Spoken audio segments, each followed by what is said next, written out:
O autor de Boku no Hero realmente queria acabar a obra, porque chegou esse roteiro em suas mãos e ele resolveu fazer um filme, sendo que poderia ser algo a mais para o anime. Eu realmente não entendi qual o motivo da sua escolha. Acredito que desde o início ele já tinha a ideia de passar o All for One para o Shigaraki, ou qualquer coisa desse gênero. Podia ser o Bakugou, como aconteceu naquele filme. Porém, quando esse roteiro chegou em suas mãos, ele tinha que ter ampliado a sua obra e ter dado destaque até a outros personagens, ou até mesmo continuado com o próprio Midori ali no rolê e tal. Já foi dito no próprio Boku no Hero que um dia as individualidades perderão o controle.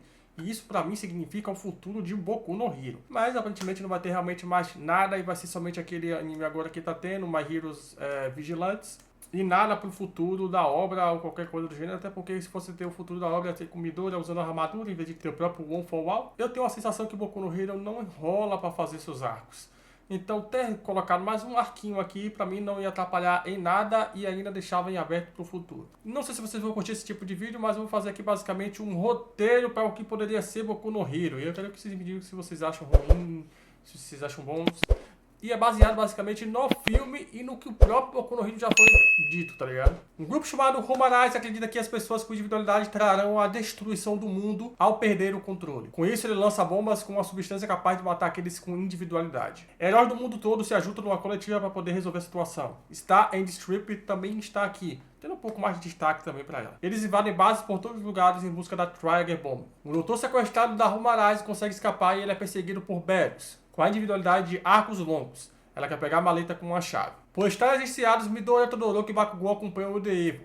Mas em algum momento ocorre um roubo numa joalheria e eles acabam indo resolver essa situação. Todoroki e Bakugou conseguem resolver a sua situação, enquanto Midori acaba se encontrando com o Rude, que é o próprio personagem do filme aqui, que também deixou sua maleta cair e acaba atrapalhando ali no processo com a maleta do doutor, que acabou também deixando cair. Contudo, o chefe de polícia acaba aparecendo e acaba colocando Midori como um criminoso por estar pegando essa maleta e ajudando o Rude. Star de Strip vai atrás do All Might em busca de mais informações sobre o Midori, já que ela descobriu que eles têm uma certa ligação mais profunda. Acreditando no All Might, ela acaba indo conversar com o chefe da polícia, só que ele continua dizendo que o Midori é um criminoso.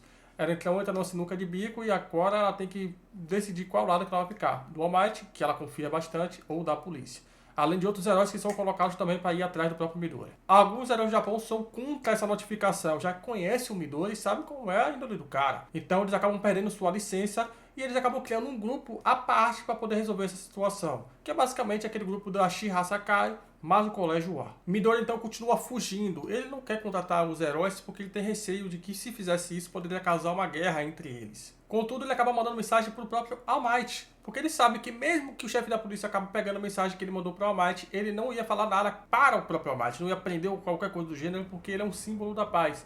E acabar destruindo isso agora nessa sociedade poderia acabar também com seus próprios planos. All Might junto ao grupo poder ir atrás do Midori, mas ele mesmo não vai para poder não chamar a atenção. Rude com medo acaba chamando a polícia, mas quem aparece é o Rogoni, que consegue se transformar numa espécie de Oni. O Midori infelizmente acaba chegando a Berus. Midori então se joga na frente da flecha e depois de criar uma cortina de fumaça, ele consegue fugir. O chefe da polícia então utiliza esse momento para poder criminar ainda mais o Midori, colocando um policial para dizer que foi atrás do Midori e o Midori acabou atacando ele.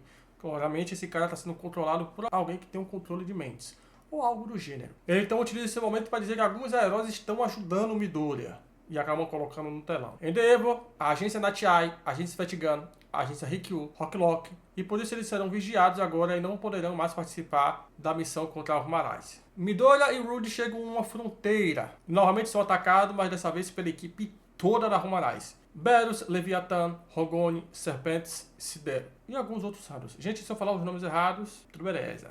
Logicamente, dessa vez o Midori não teria nenhuma chance, mas por sorte, acabam chegando outros heróis para poder ajudar. Gran Torino, Aizawa, Present Mic, Gang Orca, Tiger, liderados pela Star and Strip. Eles conseguem pressionar esses inimigos, porém o chefe da polícia acaba avisando outros heróis sobre o rolê que está acontecendo e acaba mandando eles para lá, para colocar eles como próprios vilões. Então acontece uma batalha entre heróis, tipo uma guerra civil. Só que a Star Strip acaba avisando o Midori que tem um lugar que ele poderia ir, onde é uma base secreta deles. Para ter o controle de volta sobre os heróis, o chefe da polícia acaba chamando todos os heróis de volta, incluindo a Star Strip e todos os outros. Ainda tá aquela tretinha aqui, mas tá mais apaziguado. Eles fazem isso para eles poderem procurar a Tiger Bomb. Mesmo que ele tenha, faça parte, ele tem que fazer dessa forma, porque senão pode chamar muita atenção e dar um problema, tá? Midori e Rude chegam no local onde estão Todoroki, Bakugou, Kirishima, Uraraka, Tokoyami e Ayoroso. Eles acabam descobrindo aqui a parada secreta da maleta, né? A Kiruji acaba contando que seu pai entrou na Rumarazi e abandonou os filhos. Porém, a chave da maleta foi criada pelo seu pai, já que ele foi sequestrado. Eles também descobrem que a Rumarazi acabou fazendo a primeira bomba explodir, matando várias pessoas,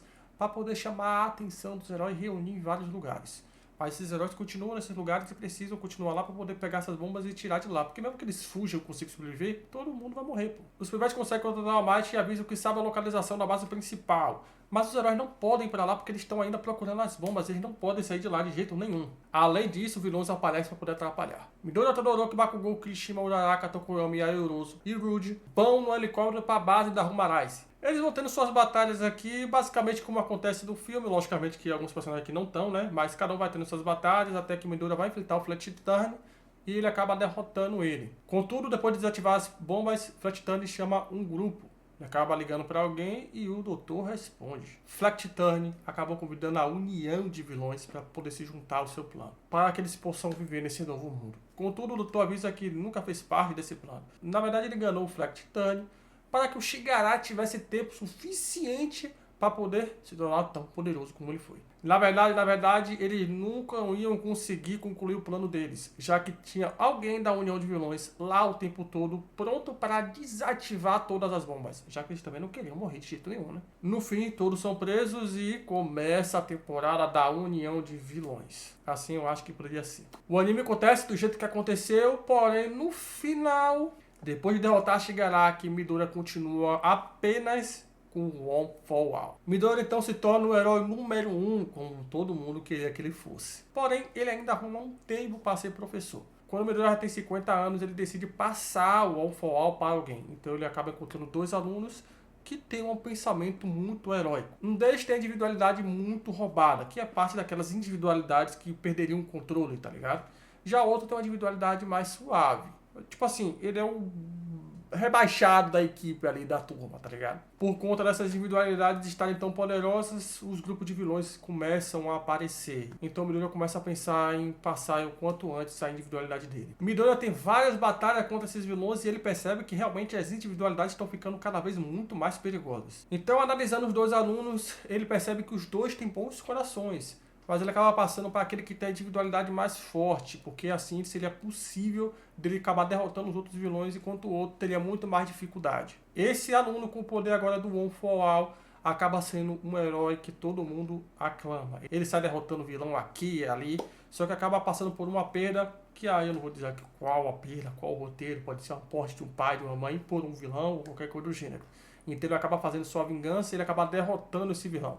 Só que diante das câmeras ele acaba matando este vilão, o que choca o mundo, já que esse cara estava sendo posto para ser o número 1, o novo símbolo da paz. Esse aluno acaba criando uma organização anti-herói, vamos colocar assim, onde qual eles vão realmente matando esses vilões sem dar piedade. Logicamente o Midoriya não é a favor disso e acaba enfrentando ele, e no processo o Midoriya acaba infelizmente morrendo e acaba não derrotando ele. Na verdade, outro aluno que todo mundo acreditava que tinha uma individualidade bem fraca, na verdade ele tem uma individualidade muito poderosa.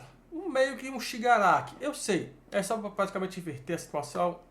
Mas eu acho que nessa interação de Boku no Hero, onde tem essas paradas, eu acho que não teria um problema ser dessa forma não. O aluno então percebe que ele pode sim derrotar esse cara, mas o aluno então percebe que pode derrotar o seu amigo, só que ele fica na cabeça no sentido de, se eu derrotar ele, eu vou estar derrotando também o All for One. Significa que eu estarei basicamente derrotando o Midoriya. Assim ele entra nesse dilema. Não tinha como continuar Boku no Hero.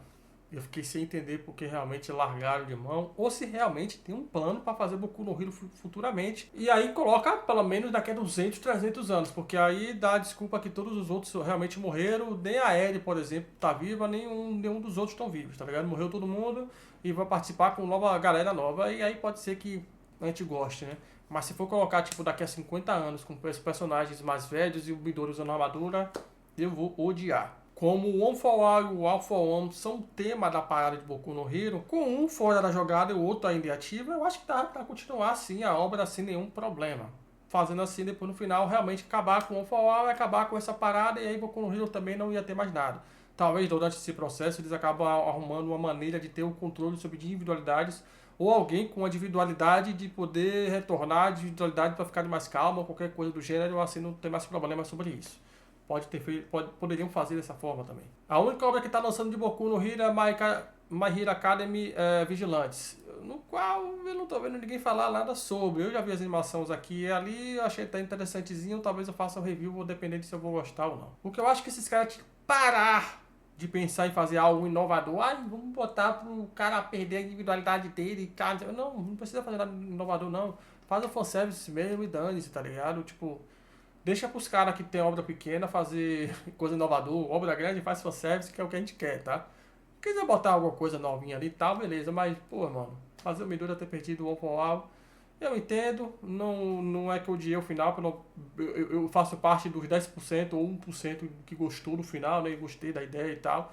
Só que como eu queria que continuasse Boku no Hero, então fazer isso é pra me descartar a possibilidade no futuro de Boku no Hero. Então apenas por isso que eu achei paia depois, tá? Porque quando eu li o mangá eu falei, não, é massa. Depois que eu parei pra analisar, eu falei, pô, não tem mais motivo pra ter futuro. Pelo menos eu não quero ver um Midoriya mais velho usando uma armadura.